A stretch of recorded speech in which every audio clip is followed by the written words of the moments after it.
Assalamualaikum warahmatullahi wabarakatuh. Alhamdulillah, wassalatu wassalamu ala rasulillah, amma ba'du. Ma'asyiral muslimin rahimakumullah. Kembalikan hati Anda pada fitrahnya. Manusia punya fitrah asal ciptaan yang baik.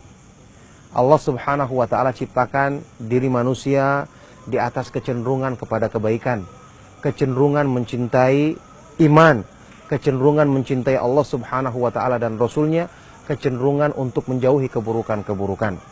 Allah subhanahu wa ta'ala berfirman, fa'akim wajhaka lid-dini hanifa fitratallahi allati fataran nasa 'alaiha la tabdila li khalqillah. Maka hadapkanlah wajahmu kepada agama Islam ini dalam keadaan lurus. Itu adalah fitrah Allah yang Allah subhanahu wa ta'ala ciptakan manusia di atasnya. Tidak ada perubahan pada ciptaan Allah subhanahu wa ta'ala. Kaum muslimin rahimakumullah, ayat ini kemudian dipertegas dalam beberapa hadis Rasulullah SAW. Di antaranya dalam hadis sahih riwayat Imam Muslim, Rasulullah SAW bersabda, Inni khalaqtu ibadi hunafa'a thumma innahu atathumus syayatinu fajtalathum an dinihim. Sesungguhnya aku menciptakan hamba-hambaku dalam keadaan lurus, cenderung kepada tauhid. Kemudian syaitan mendatangi mereka dan memalingkan mereka dari agamanya.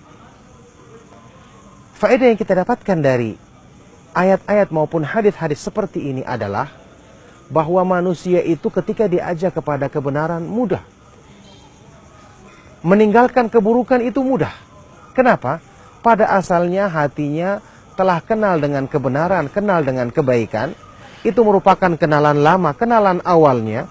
Sedangkan keburukan itu datangnya kemudian menyusup, dibawa oleh syaitan. Nah, dengan ini, hukum asalnya manusia itu kalau diajak kepada kebaikan, hatinya telah mengenal. Kita perhatikan, ma'asyiral muslimin rahimakumullah.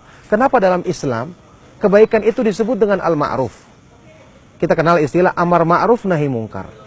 Amar ma'ruf artinya memerintahkan kepada kebaikan, nahi mungkar artinya melarang dari keburukan. Al-ma'ruf kenapa diartikan kebaikan? Padahal asal dalam bahasa Arab al-ma'ruf itu artinya sesuatu yang dikenal. Kenapa diartikan kebaikan? Sesuatu yang dikenal berarti maksudnya kebaikan itu telah lama dikenal oleh hati. Kemungkaran kita artikan keburukan. Kenapa keburukan disebut dengan kemungkaran yang dalam bahasa Arab asalnya adalah mungkar, sesuatu yang asing dan tidak dikenal? Ini menunjukkan apa? Keburukan itu adalah pendatang baru, asalnya tidak dikenal oleh hati. Lebih jauh dari hati manusia. Makanya kaum muslimin, dari faedah ini atau dari keterangan ini kita bisa mengambil faedah besar. Ajakan hati kita untuk kembali kepada Allah itu adalah ajakan yang memang didambakan dan telah dinanti-nantikan oleh hati manusia. Hati manusia merindukan perhiasannya yang sejati, yaitu perhiasan iman. Rasulullah SAW pernah berdoa, Allahumma zayyinna bizinatil iman. Ya Allah, hiasilah kami dengan hiasan iman. Rasulullah SAW mensifati iman yang sempurna dengan halawatul iman dalam hadis riwayat Bukhari Muslim. Manisnya iman, ladzatul iman, kelezatan, kenikmatan iman dalam hadis riwayat Imam Muslim. Jadi hati itu mendambakan dan merindukan kebenaran.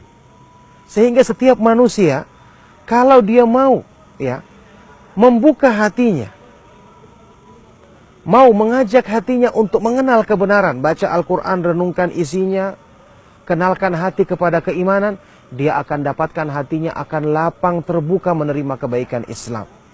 Bukankah Allah subhanahu wa ta'ala ketika berfirman menyebutkan ciri-ciri orang yang mendapatkan hidayah yang sempurna darinya? فَمَنْ يُرِدِ اللَّهُ أَنْ يَهْدِيَهُ يَشْرَحْ صَدْرَهُ لِلْإِسْلَامِ وَمَنْ يُرِدْ أَنْ يُضِلَّهُ يَجْعَلْ صَدْرَهُ ضَيِّقًا حَرَجًا كَأَنَّمَا يَصَّعَّدُ فِي السَّمَاءِ. Barang siapa yang Allah kehendaki untuk Allah berikan hidayah kepadanya, Allah jadikan hatinya terbuka, dadanya lapang menerima Islam. Memang inilah yang didambakannya, inilah yang dicarinya. Tapi barang siapa yang Allah kehendaki dia tersesat, Allah jadikan dadanya sempit, sumpek, susah menerima Islam, seolah-olah dia mendaki ke atas langit. Makanya kaum muslimin rahimakumullah, ketenangan dan kedamaian didapatkan ketika seorang hamba mendekatkan dirinya kepada Allah, dekat dengan mempelajari dan memahami, mengamalkan petunjuk Allah.